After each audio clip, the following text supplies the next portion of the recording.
Hey guys, in this video, we'll be learning about the chromatic scale. Coming right up.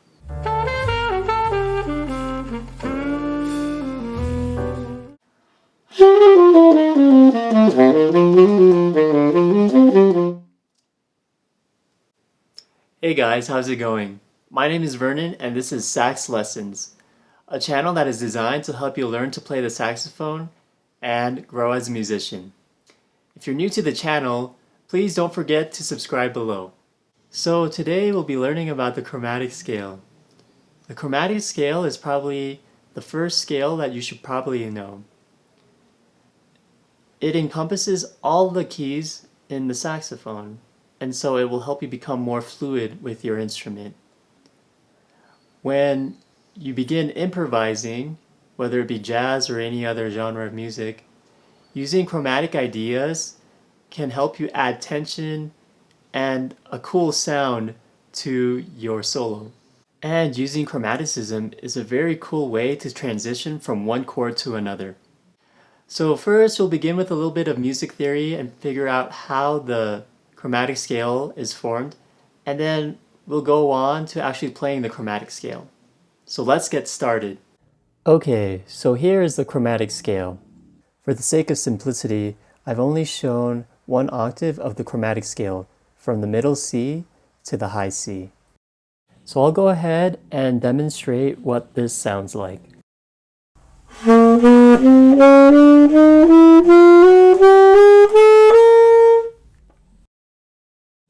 As you can see, in the chromatic scale, between each note, there is a half step. Now, this may seem a little bit unclear as to why this is, so let's go ahead and take a look at the chromatic scale on a piano diagram. Hey guys, so as you can see, we have the chromatic scale on the piano diagram. So C, C sharp, D, D sharp, E, F, so on and so forth. Now, one thing I want to point out about the piano is that one key equals one half step. This is why in the chromatic scale we have half step intervals. From C to C sharp is a half step. From C sharp to D is a half step. From D to D sharp is a half step. From D sharp to E is a half step, and so on and so forth. Now, I want to talk about why some notes have two different names but are exactly the same note. And this is why. In music, having a note move a half step up can be symbolized by a sharp sign, while as having a note move a half step down can be symbolized as a flat sign. In this case, we have C and D. If we move the C a half step up, it will be C sharp. Now, when we move a note a half step down, it is symbolized by the flat sign, which looks like a B. So in this case, if we move a half step down from D, we have D flat. So this is the reason why one note can have two different names. In this case, the black key has the name C sharp or D flat, but they are exactly the same note. Essentially, the sharps represent a half step up, while the flat signs represent a half step down. Okay, so let's take a look at another example. In this case, we'll look at the note E. As I mentioned before, if we move a half step down from a note, the note will become a flatted note. So in this example, a half step down from E will be E flat. Now let's try moving a half step up from the note E. So remember, when moving a half step up, you'll be making the note sharp. So for example, in this case, a half step up from E is E sharp. Now this can be a little bit tricky and confusing because E sharp is also known as the F note. Just remember that even though they have two different names, they are the same exact note. So it may seem weird that you're referencing the F note as E sharp, But this will happen when you're practicing the F sharp major scale. So when you see that E sharp in the F sharp major scale, know that you're actually playing the F note for the E sharp note. So remember, when you move a note a half step up, you will be making the note sharp and will therefore have a sharp symbol. And when you are moving a note a half step down, you are making the note flat, and it will be symbolized with the flat sign. And just to make sure that it's clear, the half step in between C and D has two different names because we can see it from two different perspectives. If we look at it from the perspective of C and move it a half step up, then we will have a C sharp note. And if we look at it from the perspective of the D note and take it a half step down, then the note will be a D flat note. Okay, so now that we know how the chromatic scale is formed, we will actually play the chromatic scale. So I'll go ahead and demonstrate first, and then we'll take it step by step after. I've also included a link to a PDF below of the exercise that I will show you guys in this video. So after, you can practice it whenever you want.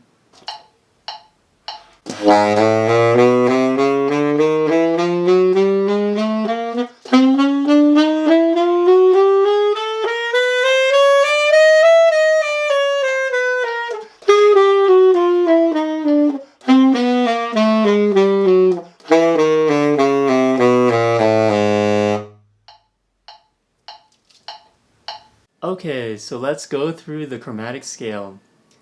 There's a lot of keys in this scale as we'll be going through the entire range of the saxophone. So I hope you brought your popcorn. I think we're going to be here for a while.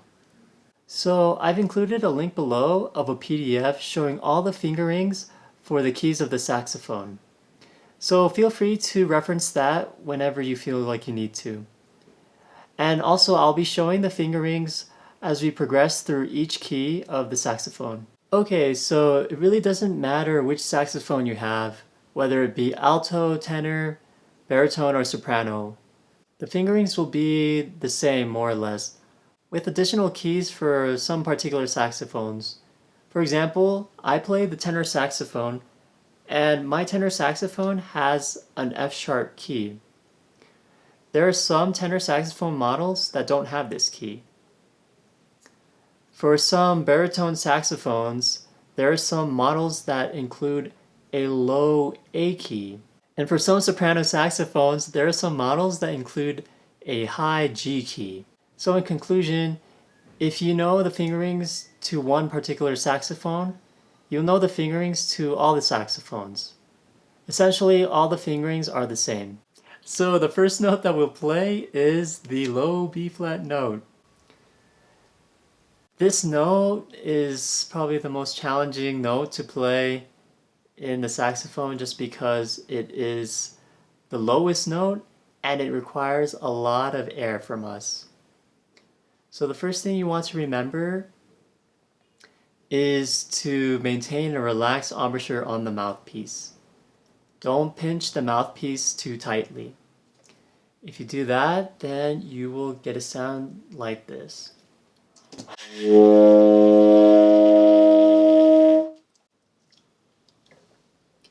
You want to maintain a relaxed embouchure.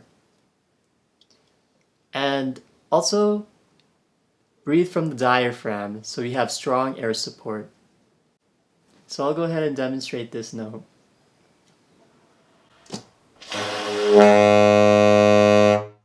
Okay, so the next note is the low B note. And this can also pose a bit of a challenge. Again, it's quite similar to the low B flat note. We're going to maintain a relaxed embouchure and breathe from the diaphragm.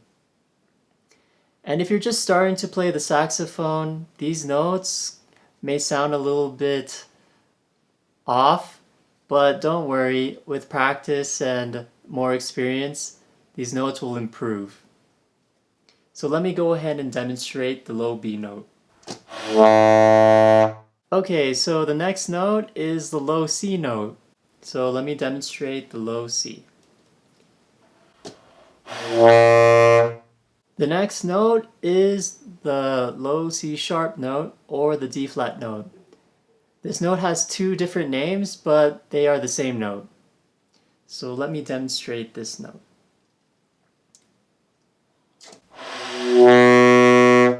The next note is the low D note. So as we progress through the rest of the notes, it's going to be a little bit easier to produce the sound of these notes. So we're also going to change the embouchure a little bit. We're going to add a little bit more pressure to the mouthpiece. So this is the low D note.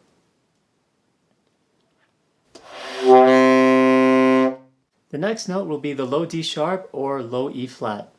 Again, two different names, but the same note. So let me go ahead and play that.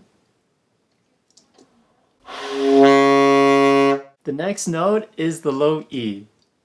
So let me play the low E.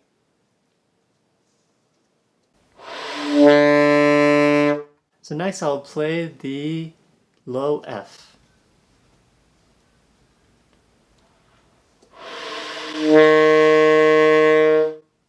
The next note I will be playing is the F sharp or the G flat note.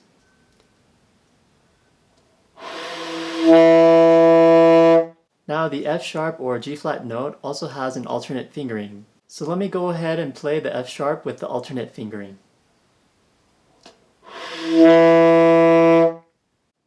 So you can see that it sounds the same as the other fingering. So that was with the alternate fingering, and this is with the original fingering. The next note that I'll be playing is the G.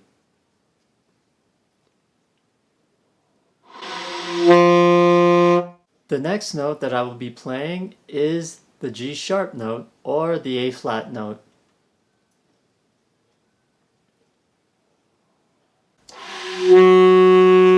The next note that I will be playing is the A.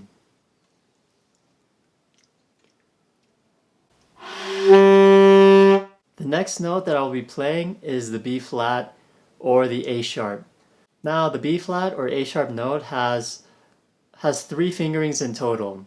So here's the first fingering.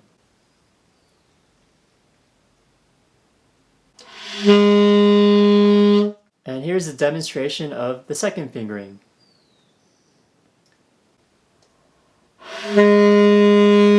And here's a demonstration of the third fingering. The next note is the middle B note.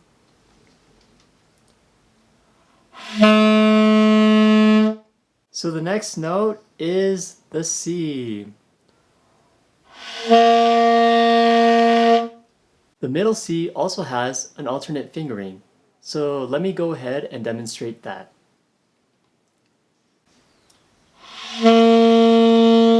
Okay, so the next note is the C sharp note or the D flat note.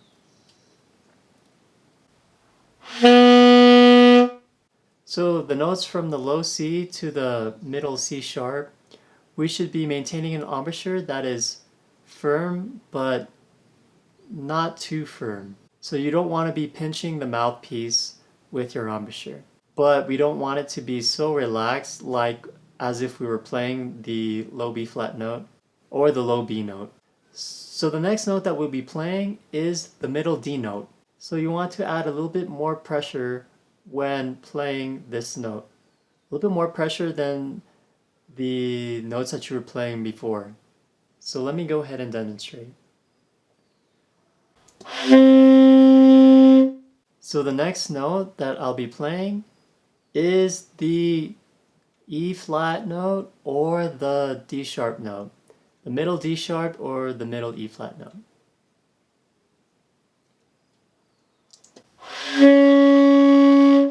Okay, so the next note that I'll be playing is the middle E note.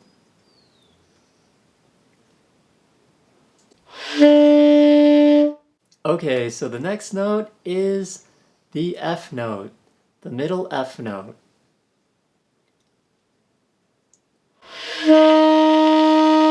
Okay, the next note is the F sharp note, the middle F sharp note.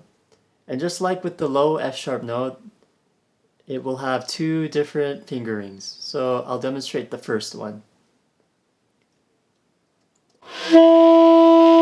And here is the second fingering.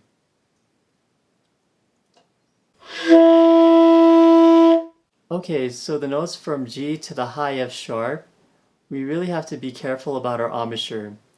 We don't want to add a lot of pressure onto the mouthpiece. These notes are very easy to bend, and if you apply too much pressure on the mouthpiece, you can actually make these notes to be very sharp. So let's try to keep that in mind. Let's try to keep in mind a relaxed embouchure. We will have to use our air to produce the sound so much more than our embouchure. Even though we apply more pressure to the mouthpiece to make it easier for us to produce these notes can come out very sharp if we do that. Okay, so the next note is G. So let me go ahead and demonstrate that. The next note is the G sharp or the A flat.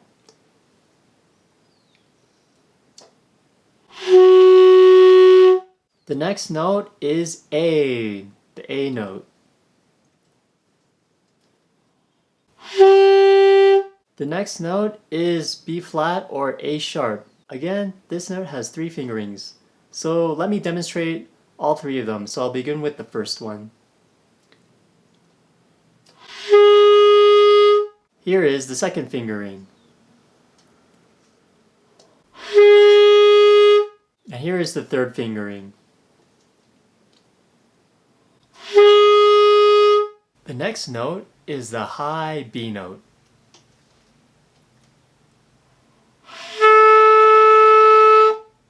The next note is the C, the high C note. The high C also has an alternate fingering. So let me go ahead and demonstrate what that sounds like. The next note is the high C sharp note or high D flat note.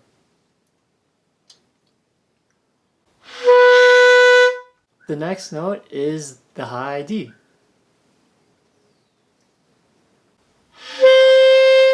The next note is the high D sharp or E flat note. The next note is the high E.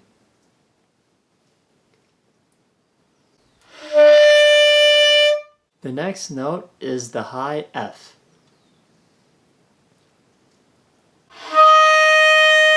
The high F also has an alternate fingering, so let me go ahead and demonstrate that one. And for those who have the F sharp key, here's the high F sharp note. The high F sharp also has an alternate fingering, so let me go ahead and demonstrate what that sounds like.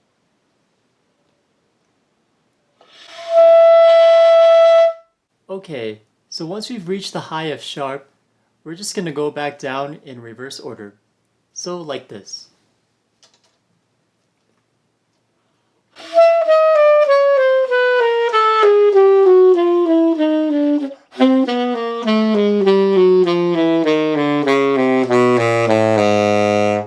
Okay, so those were all the notes of the saxophone. If you're just beginning to play the saxophone and you find that your notes don't sound as beautiful as you want them to be, don't fret. With consistent practice, your sound will continue to improve.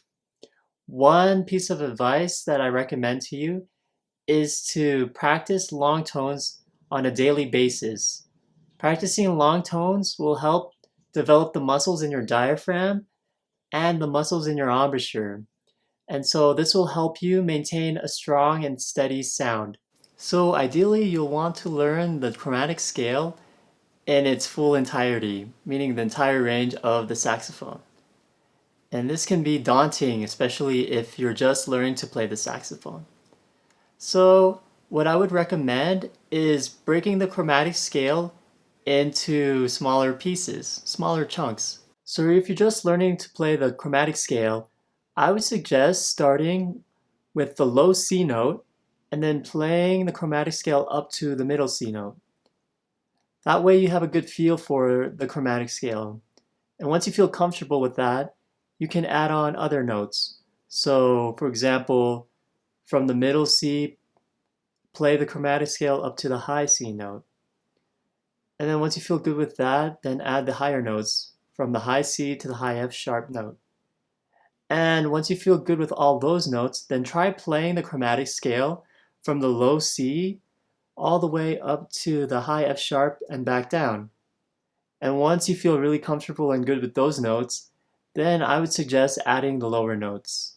The lower notes can be a little bit challenging, so I would recommend just leaving those until you feel very comfortable with the rest of the chromatic scale. Also, a reminder, when practicing the chromatic scale, please remember to use a metronome. This will help you play the notes evenly. Well, that's all guys. If you made it this far, congratulations.